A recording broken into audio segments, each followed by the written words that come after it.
kitab-kitabnya Allah, lihat lukisannya kan. Jadi kayak terharu gitu. Kadang kalau aku ke ziarah kan cuman tawasulan di makam-makam wali. Nah ini kan lihat kebesaran Allah kan dan kitab Al-Quran.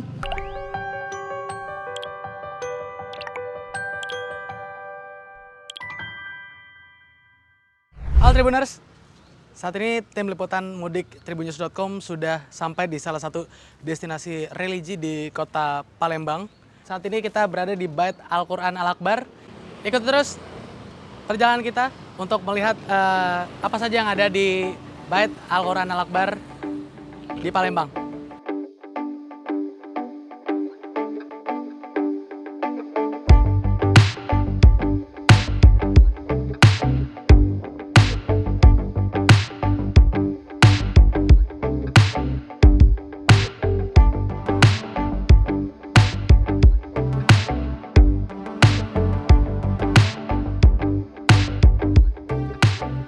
Ya, Tribuners, pada hari ini tim liputan mudik Tribunnews sudah sampai di kota Palembang dan saat ini kita sedang berada di Bait Al-Quran Al-Akbar yang merupakan salah satu destinasi religi di Palembang. Untuk mengetahui lanjut terkait dengan apa saja yang ada di Bait Al-Quran Al-Akbar ini, saya sudah bersama dengan salah satu pengurus dari Bait Al-Akbar.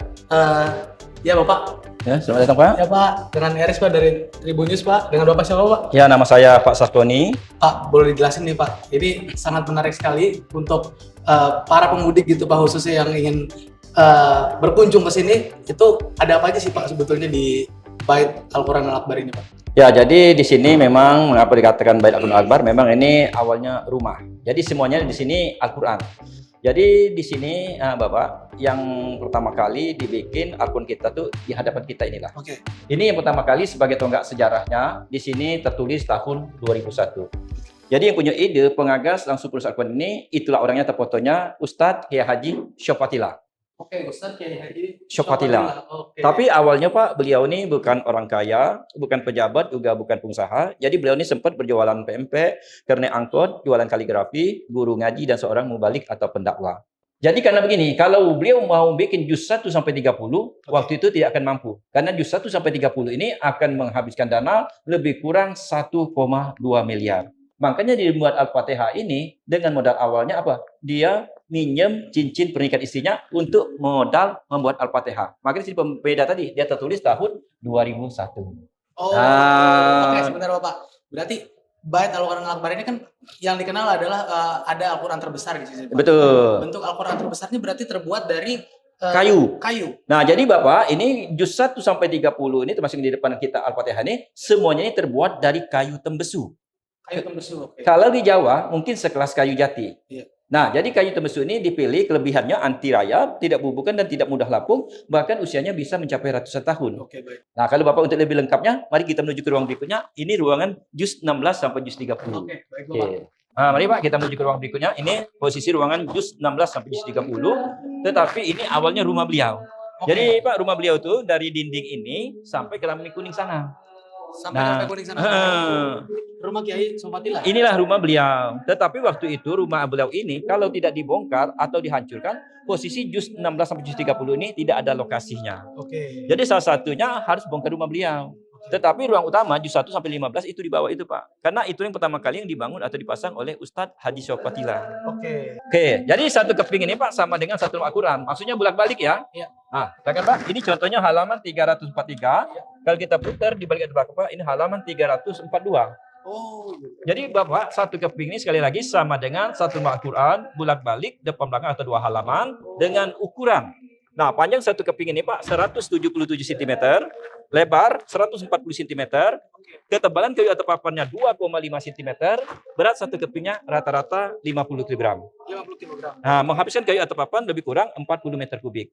Oke. Tetapi kayu ini atau papan ini Pak tidak seutuh yang kamu lihat. Disambung. Ada sambungnya bentuknya vertikal, ada sambung bentuk horizontal. Nah, ini sambungannya. Ini ya Pak. Betul. Nah, maksud saya kalau Bapak ingin membuktikan Al-Quran benar-benar diukir atau tidak, inilah buktinya. Seandainya Bapak bilang huruf ini ditempel, otomatis temunkanya akan tertutup. Tetapi karena diukir atau pahat ikut terpisah atau terputus sampailah ke atas. Oh, berarti ini diukir Pak? Ya, dari dalam bahasa Palembang itu ditata. Oh, Nah, ya juga asal dipaham semuanya. Nah, ini Pak sambungan versi horizontalnya, Pak. Oke. Nah, ini ya. Tapi Ustadz Sopatila sebagai orang Palembang Sumatera Selatan, Pak, dia tidak melupakan kearifan kebudayaan lokal kita Palembang Sumatera Selatan. Inilah ornamen atau bingkainya bermotif. Ada bentuk buah serikaya, Oh iya, betul. bunga matahari, ada bentuk bunga lotus atau bunga teratai, atau seperti ini bentuk daun pakis. Oh, Tetapi bukan Palembang selalu dominasinya Pak kuning kemasan sama merah. itu warna khas. Khas Palembang. Oke. Jadi kuning kemasan ini filosofinya melambangkan kemakmuran atau kejayaan. Kalau warna merah ini melambangkan keberanian. Inilah kearifan budaya kita Palembang, Sumatera Selatan. Pepatah bilang tuh, cintailah dirimu baru engkau mencintai orang lain. Ah, ini Pak ya. Nah, mari Pak kita menuju ke ruang berikutnya. Ini kita menuju ke ruang utama juz 1 sampai 15. Juz 1 sampai 15. Ya. Jadi ini awalnya Pak betul-betul rumah kediaman pribadinya Ustadz.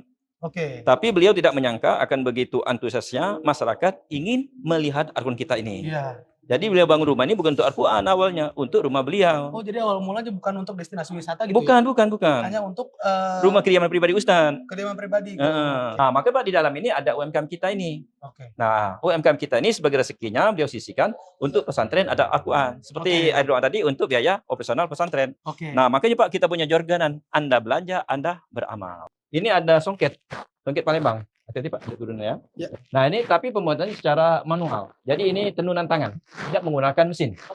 Nah ini. Ini produksi sendiri di sini Pak berarti Pak? Oh kita kerjasama dengan UMKM. Oh, UMKM. Jadi Di kita Palembang, ya, di Palembang dengan UMKM ini mengangkat bagi rezeki lah hasilnya Pak. Oke. Kalau kita produksi sendiri jual sendiri, namanya kita utama Pak, tidak Iya. bagi rezeki. Pak? Oke.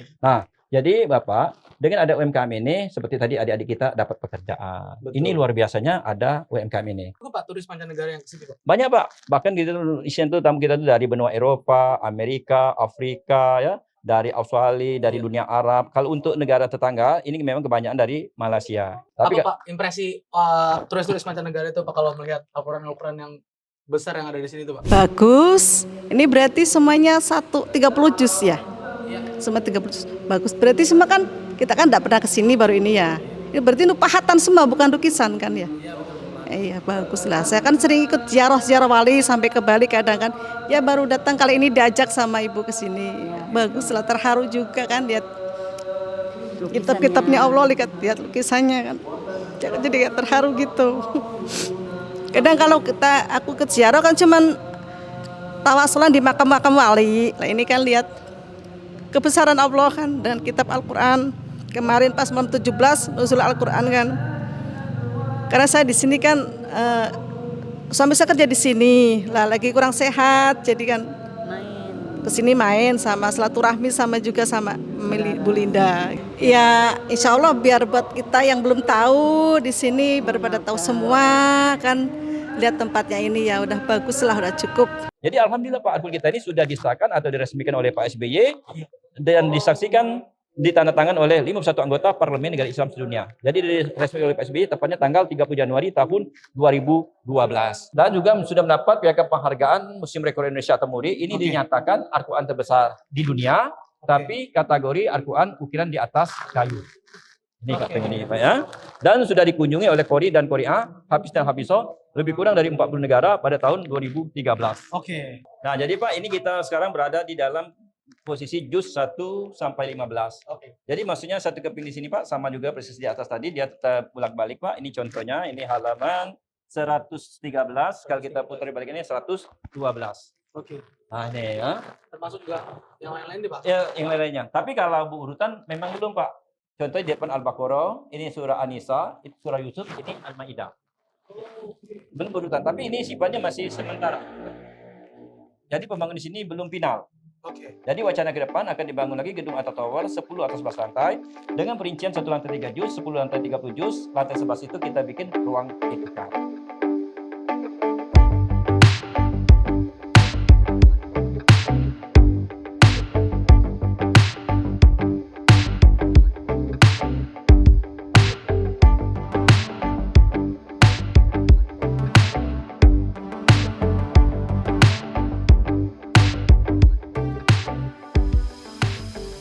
Tribuners, kita sudah berkeliling di Al-Bait Al-Quran di Palembang seperti itu, dan memang sangat besar sekali, banyak sekali koleksi-koleksi Al-Quran mushaf Al-Quran yang dibentuk di bilah-bilah kayu seperti itu. Dan ini merupakan salah satu hasanah atau kebudayaan yang harus dilestarikan seperti itu, sebagaimana tujuan dari diberdirikannya Museum Al-Quran terbesar ini seperti itu.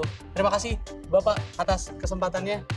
Ya, terima kasih Bapak atas kunjungannya. Di sini kami sebagai pemandu atau perpustakaan, mungkin dalam penyambutannya, tutur bahasa kami atau kekurangan sininya, kami juga mohon maaf lahir dan batin. Sedikit Baik, Bapak. adu pantun kita dari Iya, Pak. Bait Al-Quran Akbar. Mantap, silakan Pak. Hijau-hijau daun keladi, Cakep, nasi kuning dalam lemari. cakep. Terima kasih Bapak datang kemari untuk menyambung tali silaturahmi. Alhamdulillah. Akhir kalam saya ucapkan, wassalamualaikum warahmatullahi wabarakatuh. Waalaikumsalam warahmatullahi wabarakatuh. Terima kasih Bapak. Download Tribun X sekarang. Menghadirkan lokal menjadi Indonesia.